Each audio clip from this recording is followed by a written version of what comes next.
Check, check, check, check, check. Check, check, check. Check, check, check, check, check, check. What?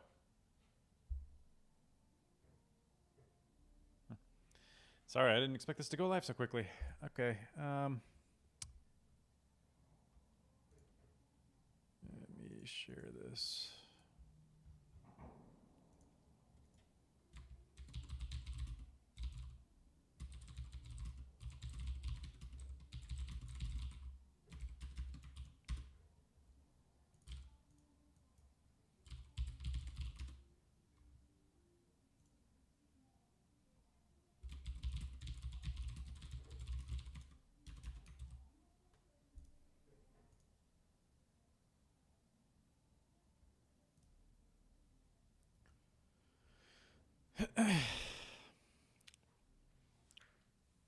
Is the connection okay? Why does it seem like am I blurry to you guys or no?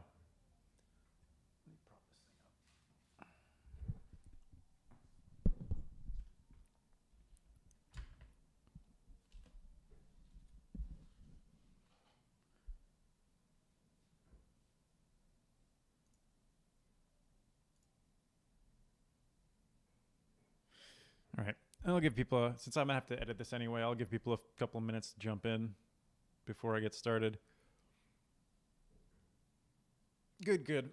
It's just my preview. I'm an idiot. My preview's at like 144p or something. So for some reason I figured that was gonna be what you guys saw, but it definitely isn't.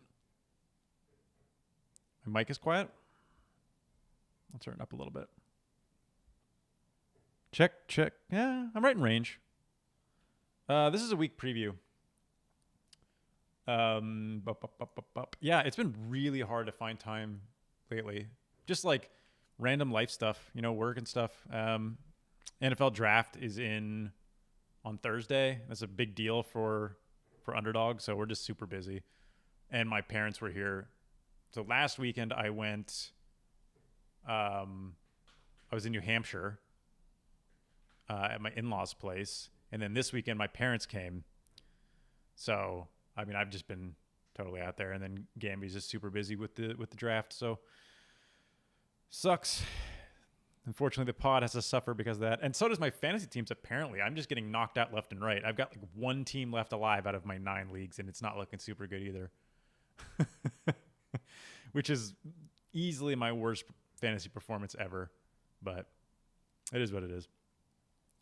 It's been a hard year, I think, for everybody for various reasons.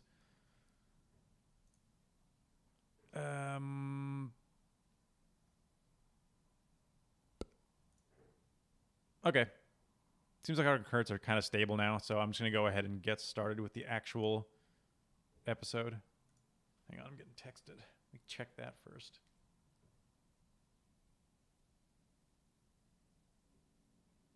Oh, no.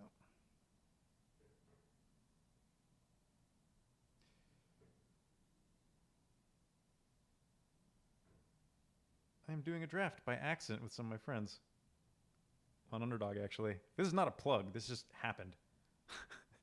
A draft filled I did not expect to fill, and now I'm finishing this draft, I guess. Besser or Huberto or my boy Jason Robertson. It's a tough choice, actually.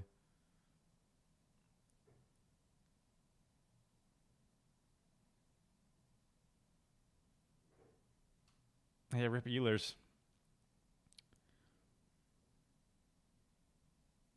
The even strength king. Crazy. What a season he's had. I'm going Robertson.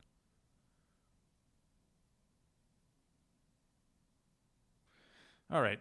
5 seconds, I'll be done with this.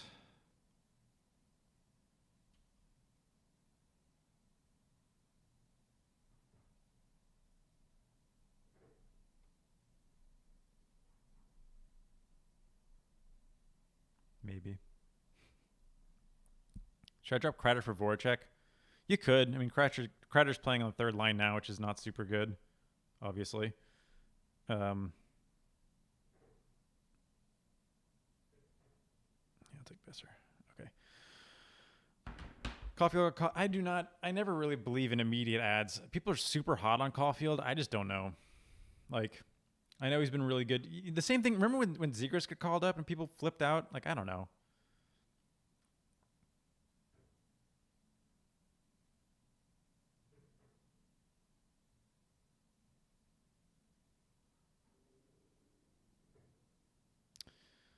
Uh,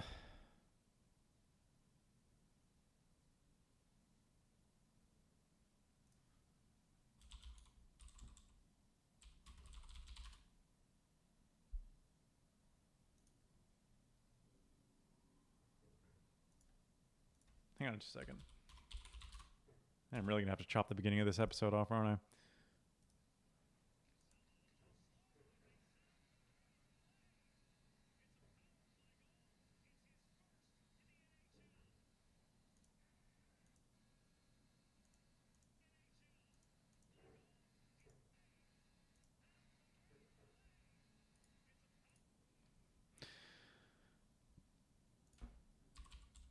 I want to say Barre Boulet. What a name over Killorn. Because I think he's playing top power play now as well, right? He is. Yep, I'd have Barre Boulet.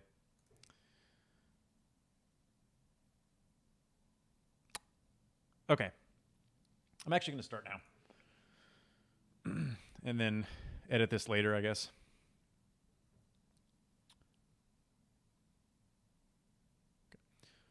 Welcome back to the Fantasy Hockey Podcast. We're here in what's probably the beginning of finals week for a good amount of you and semis for the rest.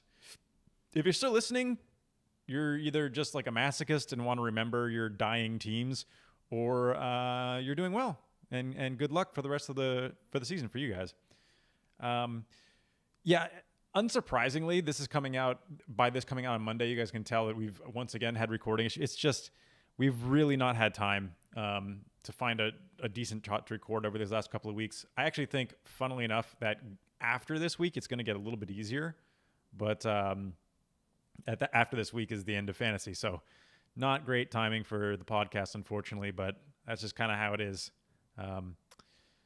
So yeah, and obviously with Gamey not joining me once again, it's just been tough for us, unfortunately. And tough for my teams in general. I just got destroyed in most of my semifinals. Lots of 6-4 losses or surprises in general. I'm likely to have my dominant dynasty team, which went undefeated in the regular season, get knocked out in semis. For some reason, that league is running Wednesday to Tuesday, so I've got 2 more days to make up the difference, but it's not looking great.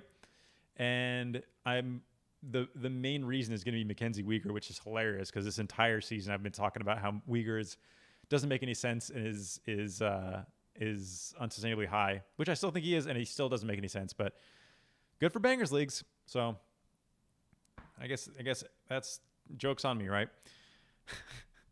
Anyway, going into the injury report, we have a lot of people coming out. I'm sure some of you are already aware of most of these. Let's start with Antti Raanta. He's only kind of on here. I mean, he's not super relevant because he only played for like a game before he was out again. But day-to-day with an upper body injury, typical Raanta story, unfortunately. He just can't stay healthy. Connor Garland is effectively out for season. All these guys are effectively out for season for the most part for fantasy. But week to week with lower body injury. Excited to see what happens with him next season, honestly. I think he's going to get drafted relatively high, I would think. But I could also see him being, one of our sleeper picks for next season.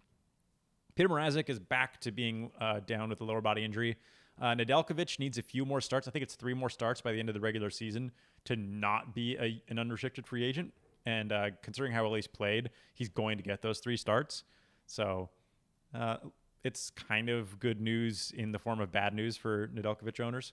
But speaking of good news in the way of bad news, Mikko Rantanen is probably a false positive COVID protocol, but he is not traveling with the team, so I wouldn't expect to see him playing again until Friday, meaning he's going to miss the 2 away games coming up here against the Sharks. Why am I blanking on if it is Sharks games or not? No, the Sharks games are the home games, so he's playing at St. Louis and Vegas. Well, he's not. So that's good news for Burakovsky owners. He is the ad, I think, for those two games. I assume on Friday and Saturday against the Sharks at home that Rantanen comes back and we see Burakovsky kind of fall off. So be careful if you have Burakovsky. I wouldn't necessarily hold him, especially I wouldn't play him on Saturday, which is going to be a tough day in general because 30 teams play that day. But just be cognizant of what's going on with him. Jonas Korpisalo is out day-to-day with lower body injury.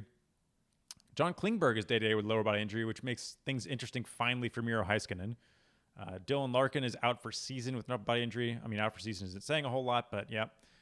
Tomas Tatar is down with the lower body injury. We've got Drouin day-to-day with an illness of some kind. Carey Price is day-to-day with on concussion protocol. Jacob Trouba is day-to-day with an upper body injury. Matt Murray is day-to-day with a lower body injury. Shane Gostisbehere is day-to-day with a knee thing. Colton Parayko is day-to-day with an upper body injury. I thought he got healthy again, but maybe he's out again. Vince Dunn is day-to-day. Zach Hyman is week-to-week with a knee injury. Alex Ovechkin, this one hit me particularly hard and still is day-to-day with a lower body injury. And then we have Nikolai Ehlers, unfortunately, out for season with an upper body injury. Too bad because he was having a seriously amazing season. But on the flip side of that, on the return side, we've got Blake Wheeler coming back, Pavel Zacha, Jesper Bratt, Eli Tovanen, Ryan Nugent-Hopkins, Mackenzie Blackwood, and William Nylander all coming back from various things. All right. So moving on, because, again, we're talking about week previews here where there is no such thing as long-term anymore. So obviously you're not going to have long-term ads in general, but also some of the drop candidates, I think, are going to be schedule related. So they're basically like the Blue Jackets, I think, in general. If you have Blue Jacket players and Calgary players, those are the couple that I'm really looking at. The Blue Jackets, you're probably, given the fact that there's nobody really amazing on that team to play anymore, you're probably not going to start them on Saturday, which means you're only going to get one start this week from them. You likely will get an additional start coming into, or not an additional start. You'll get a decent week out of them next week, but I don't think it's worth holding it over this week for basically anybody in the Blue Jackets. You can make an argument for like a Seth Jones, maybe, or a goalie, maybe, but probably not. Calgary, however, it's kind of even worse. They've got a pretty mediocre schedule this week and then only 2 games next week. Really, really tough to find places for them. It really makes you think like guys like Matt Tkachuk and Sean Monahan that have been struggling recently anyway. It's hard to argue for them. If you can play them on the couple games that they have this week, maybe on Monday and then you let go of them, like today rather. But it's hard to argue keeping them, honestly. And they should be maybe not the top of your list, but they should be guys you should be looking at because they're just not going to help you that much for the rest of the season. Also over on Boston, we have Mike Riley and Nick Ritchie. Both of them are droppable now. Mike Riley is off both power plays. We've got Nick Ritchie, who's still on power play 1, but he's playing very low minutes in general. And Boston only has 3 games this week, so not a super strong hold compared to some other options. And then Ryan Pulock. I was surprised to see Pulock is still so highly rostered, considering he basically hasn't been good for the majority of the season. Like, he does okay with his peripheral numbers, but kind of not enough to keep up with kind of similar players in that vein, considering the power play just never really clicked with him. All right, so going over the week preview, there's really like Columbus is the one that stands out, right? They only got 2 games. One's against Detroit. That's a great start on Tuesday, I guess. And then they have the super heavy game night, 15 games being played on Saturday against Carolina. You're probably not starting anybody from the Blue Jackets in that game, most likely. I think kind of the strongest teams for this week, there's a bunch of teams that have pretty good schedules, that like Monday, Wednesday, Friday schedule. Now, Monday, Tuesday, Wednesday, and Friday are all pretty good days in general. They all have 8 games or less. 8 games being like considered sort of an on night, but you're probably not going to have bench issues on any one of these days. So picking up players from teams that play on any of these days are good. Even Thursday isn't super bad. There's 10 games being played, which is fairly light, all things considered. Saturday's impossible. And then on Sunday, there's just Tampa and Detroit playing and nobody else. So it's an awkward week. But really, that Saturday is the difference maker, and we're going to see a lot of drops happen on Friday to pick up somebody from either Detroit or Tampa. So it's going to be funny to watch.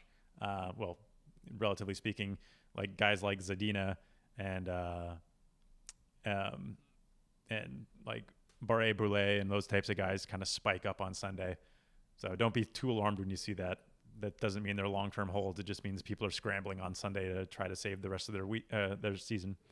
I'm not going to, like, there's so many teams that have decent schedules. I think an interesting option for this week would be to take a player from either Vancouver, St. Louis, or the Oilers who play 3 games all before Thursday or earlier. And then you can drop and get somebody on Friday. That's if you only have one streamer spot and you're trying to maximize. The more streamer spots you have, the more you can open things up.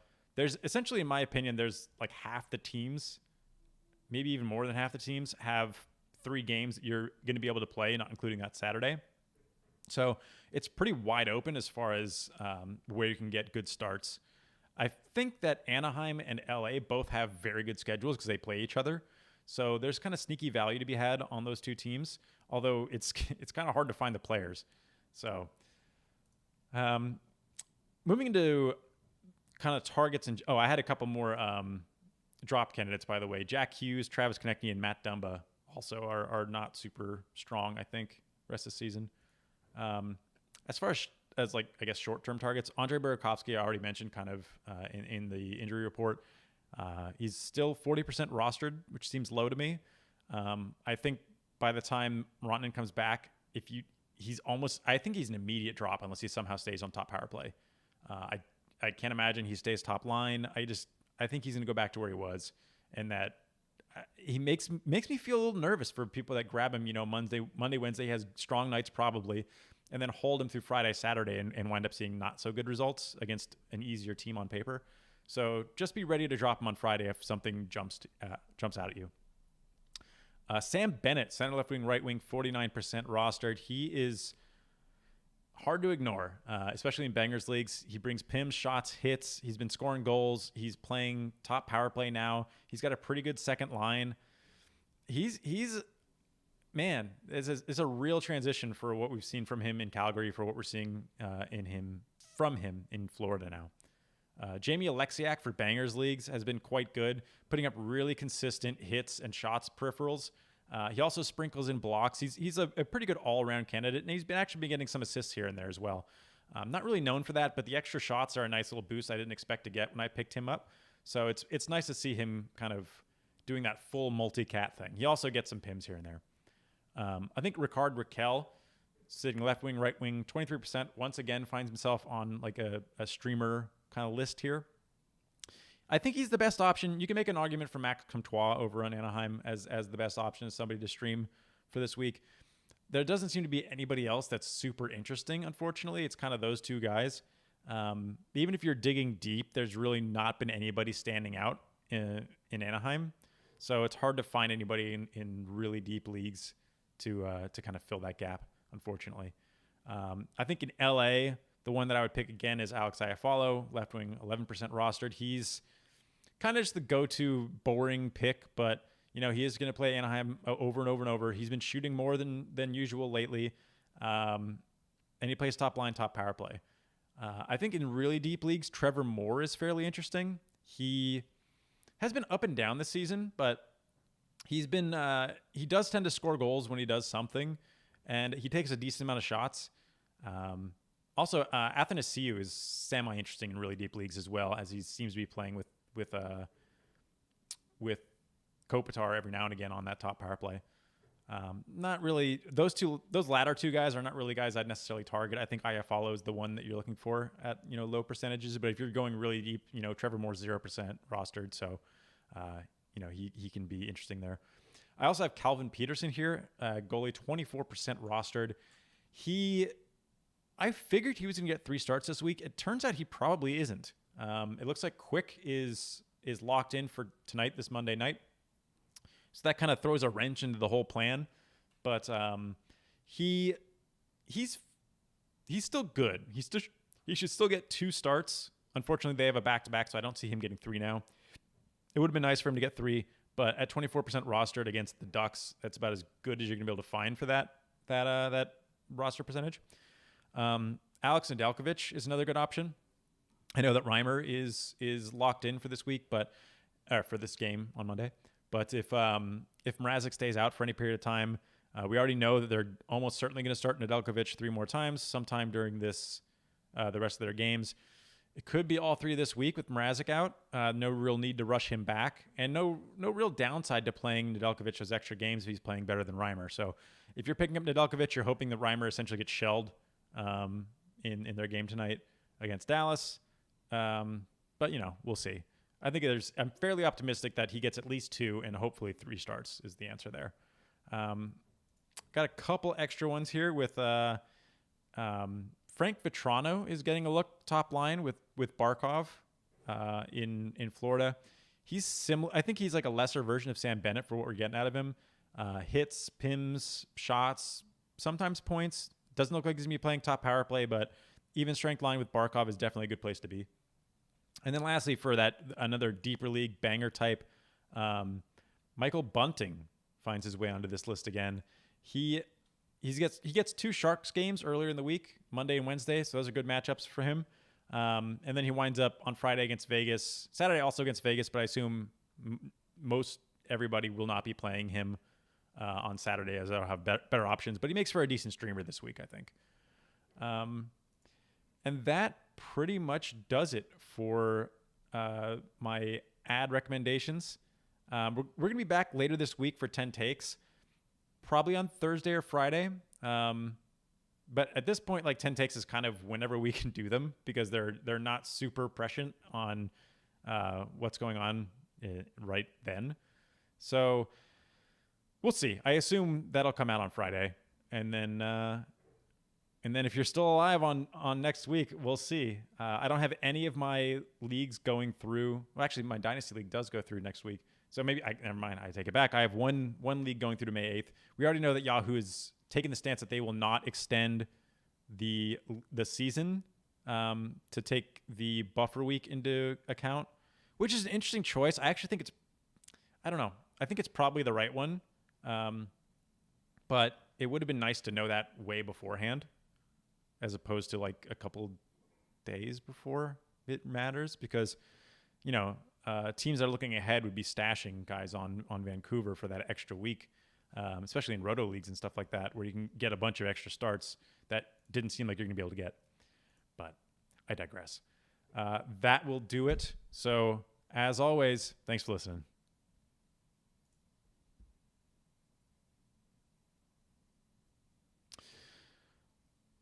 All right, y'all. Why are there 128 of you here? I am surprised. Hello, everybody. Wow.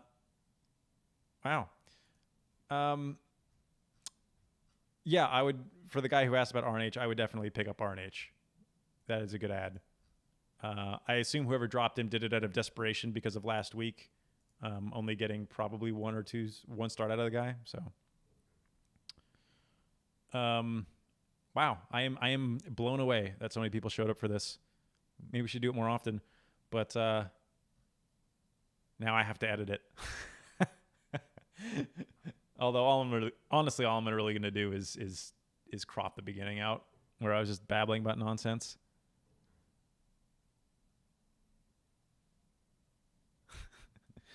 Yeah, it is weird that we're ending near the end of the season, isn't it? It's been a bad season for me. It's been a bad season. It's like I don't really have anything to blame. Like I could sit here and say that that like Colorado, their COVID situation or just COVID situations in general made things difficult, and that's why like a bunch of my teams got knocked out. But like the honest truth is that I just didn't play very well this season. Like I didn't spend enough time on my teams, which is because I'm in too many leagues. That's the easy answer to most of that, but it's just not a great one for you. I hate the term must add, but Bennett in banger leagues is as close as you can get to that term. Are we doing anything off-season wise? I honestly don't know yet. Um, Definitely not on any sort of schedule. I think that I will probably put out some like 101s. I think. Um, I've talked to TJ from Five Hole a couple of times about putting out maybe more than one episode about just kind of like not the disagreements we've had, but I think they kind of boiled into something bigger in trying to build like sort of a guide that would ideally I think it's like something you can listen to or you can read along with, and that'll be sort of like a companion to creating a league, and how to handle like various situations that I feel like don't get talked about that much. I can read you guys a little bit. Like we've kind of gone back and forth here and there about some of the ideas that we've had and some things that we think would show up on there. Things like what do you do with inactive managers, right? What do you do about tanking? Is that like a legit strategy you should allow for keeper leagues? What do you do about goalie minimums? What do you do about like veto etiquette is the obvious one, I think. There's a lot of and like mulligans, like what if an accidental drop type thing? Yeah. Yeah. So I mean that, and you know that type of discussion is it's so personal to the various leagues. Like I think the mistake that kind of both of us made when we were originally talking about it is this is mostly my fault, tried to make like a blanket statement about for every league. And you just kind of can't do that. I think that each league is I think the ideal thing is like we'll make a guide that has sort of separate ideas per league type. Like if I was in like $1,000 buy-in league or something crazy, I don't even know if I'd want trades in that league. It's just too risky. But I would definitely be way heavier handed on vetoes and collusion stuff. Yeah. Let me read through some of these. Let's see. The finals this week, the goalie matchup of Talbot, Samsonov, and Vanacek versus Vazzy and Smith. Am I in trouble? You're always in trouble against Vazzy, unfortunately. But I don't think you're in that big of trouble. Should have been the whole Dallas goalie situation. I mean, I hope that Ottinger is the guy if you have him. Mike Riley, a drop with Grizz, yes. Is Tanner Pearson a good ad in deep leagues? He's a decent ad in deep leagues. I don't know about a good ad, but he's a decent ad. Thanks, Ken. Bozak or Stevenson? Stevenson in Cats leagues. Yeah, Stevenson's good. Maybe the quarters going against somebody with a bye who prep for this week would be silly to blow this week off and just prep for next week's bronze match. No. I mean, actually, yeah. I would just go for it, you know? I wouldn't blow the week off. I would try to win it. Gamby is doing a lot of creative work for the NFL draft for Underdog. Actually, work got in the way. How are you feeling about Holtby for this week? I don't know. I can never trust Holtby as far as I can throw him. And I think that they might just split starts. What do you do when you run a train on your league 4 years in a row? I don't know. If your league still wants to play with you, then good for them. Yeah. Holtby Drieger for tonight. You know, usually when I compare to players like that, I just take whoever the books think is going to be better, which I think is Holtby, actually. Oh, I just gave a bunch of pickup suggestions. I went over a few of his, actually, too, but Patrick Marleau stepped down. Why? No. How do you keep a 12-team league engaged when 8 make the playoffs? Yeah, I mean, Lost Ones, that's something we have to talk about. Like, if people stop setting lines, it should be like an unwritten rule. If you're joining league, doesn't matter how well you do, you need to set your lines. You can stop making moves and all that if you want to, but you have to set your lines. And if they don't, they shouldn't be invited back. Also, I wouldn't allow 8 teams into playoffs in a 12-person league. Maybe this year because of COVID, but in typical leagues, I think half the teams making the league is about as much as you can do. So 6 with 2 getting buys. Is Rask starting tomorrow? I don't know. I haven't looked. What's the Zibanejad ceiling and floor next year? Who knows, man? That guy is random. His ceiling is probably somewhere north of 80 of a point per game, like a 90 to 95 point pace, and his floor is probably 70 if I were to totally guess. Goalies are Jari, Grubbs, and Varlamov for the finals. Should I pick up Streamer or just trust them? I think you're fine.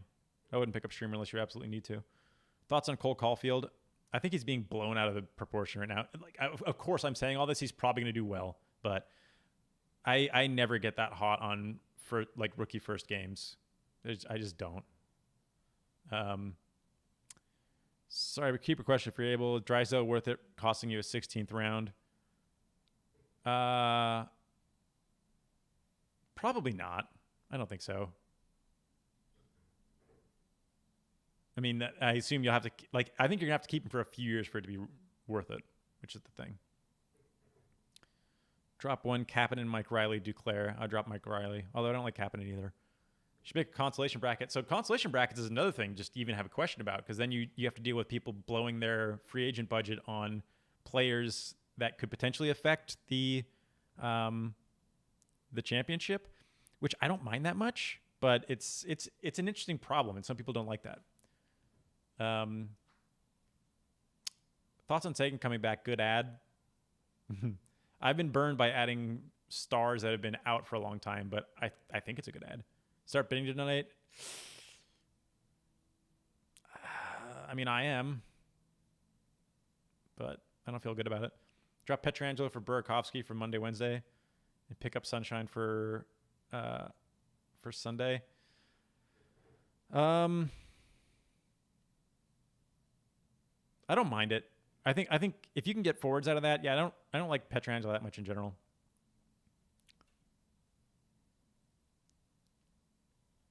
I don't know if Sagan's officially back, but he was skating in the lineup.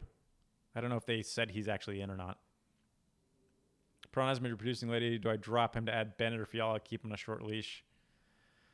I would probably hold on to Perron. His upside's so high compared to those two. As much as I like Bennett, it's going to dry up eventually. He's not going to be a bazillion point person forever. How many teams do you suggest for too much for a keeper league? For example, 16, 80 people want to do a keeper league. Would you do keep 3 or do less teams? I think you can keep as many as you want. I'm in a 14-person dynasty league where everybody's kept. It's totally up to you. But 16 to 18 people is a lot. But keep 3 is kind of a weird one. I feel like instead of doing keep 3, I like to do something where, well, maybe it's keep 3, but you keep based on the draft round you drafted them in, and then it moves up some amount of picks each year if you keep them the next year over. But, I mean, doing an 18 keep 3 seems fine. I don't think it's bad. Even do a keep whatever. It could be Dynasty League even. It's just the problem is the more you keep, the more like the bad teams will get worse. No one got Ferrer on a waiver, so I go for Bennett. In a bangers league, I like that more. In a points league, I like it a little bit less. But yeah, lost ones. I hear you. Grubbs is skating tomorrow. Yeah, I'd imagine if he's traveling with the team, is he with the team? I don't know if he's with the team. Are guys at Curtis Gabriel sustainable if they get starts? Yeah. If Curtis Gabriel gets a start, he's like guaranteed PIMS almost. It's ridiculous. But they haven't started him since March, unfortunately. He's a guy I like to hold, and I do personally hold in dynasty leagues where you have minors eligibility. Our minors eligibility is anything less than 82 games played. So he fits that. So I kind of just start him in Ken. Will Malkin return this week? I honestly haven't looked. I don't know. Worth getting Foligno on Toronto to add a game. It depends who you're dropping. But maybe. Probably, actually. Consolation unwritten rule, no ads drops. Yeah. It's hard to enforce that depending on who you're playing with, because a lot of people like worry about their Yahoo rating or whatever. Stuff like that. So start 2 in a week. Lock. Mike Smith, Rask, or Nedeljkovic. I would probably do... Well, Smith is already locked in for tonight, isn't he? He's gonna get 3 games probably. Nedeljkovic.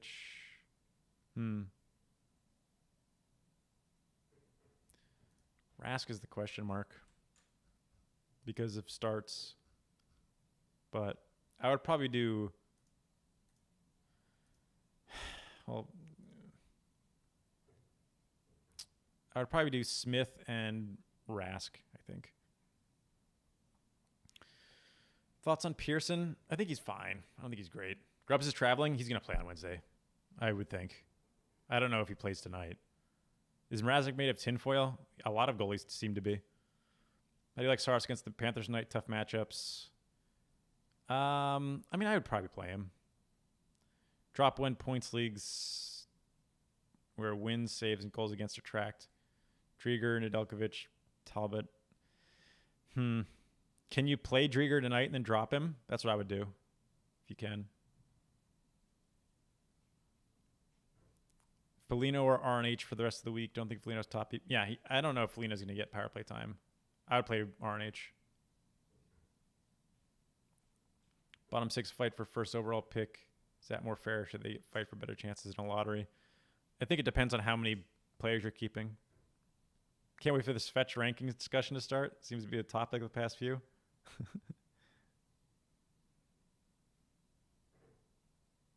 Yeah, I mean, the funny thing is, in the averages in our leagues, he was doing much better. I think it's because of his PIMS, but he's actually pretty highly rated in our league, higher than I thought, considering how bad his point production has been. But I mean, he basically did exactly what I expect him to do. He was a decent peripheral guy with like kind of whatever points. But his PIMS really kind of helped him out in league's account PIMS. Why do I think Charlie McAvoy is kept off power play 1 despite Grizzlies?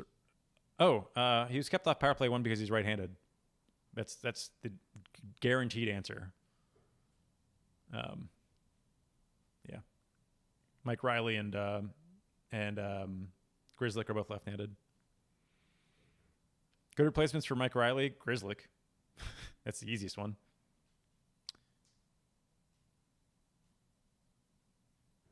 Swayman a hold? Nah. I don't think so. He's been good, though. Add Verona, drop Monahan. I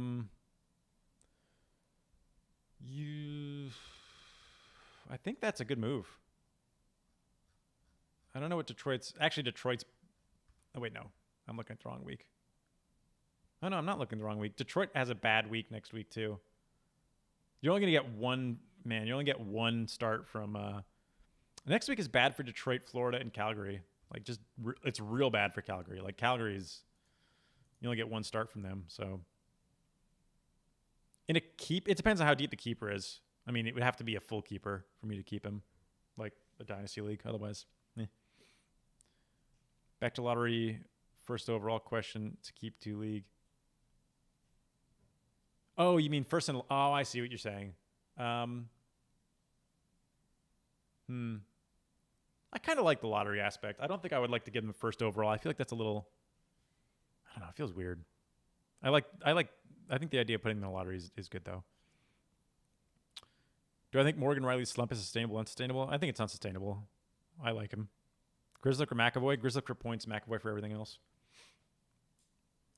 What money distribution do you recommend for a redraft league?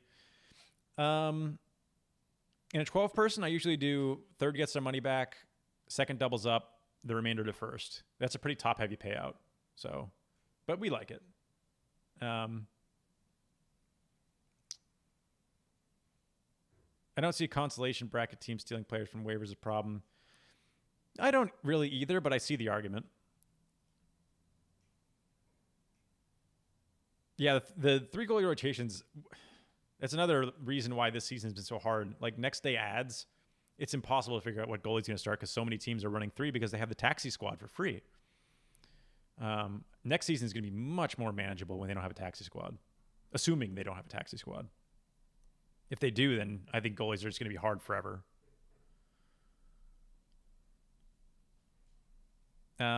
Be curious how you handle draft order within your keeper dynasty leagues. Well, I'm only in a dynasty league. I'm not in any traditional keepers, so we basically just reverse the draft and we don't snake it. So if you got last, then you get first. Oh no, there's a lottery. There's a lottery for the top 3 or top 2. I don't know this because I always do well enough that I never wind up getting the lottery, but there's a lottery for first, and then we kind of go from there. But yeah, if you wind up with last pick, you have last pick for all the rounds. There's no snaking.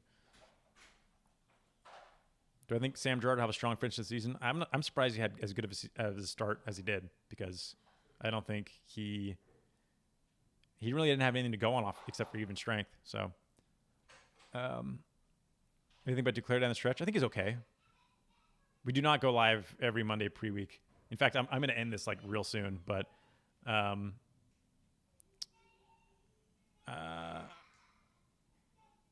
bench issues. 2 separate days. Got to decide between Kopitar versus Anaheim twice or Zibanejad. You got to play Zibanejad at this point. Kucherov have any value? Nah, I don't like him anymore. Who should I drop to add a forward? I think Weber at this point. Oh, wait, CC. I'll drop CC. Yeah.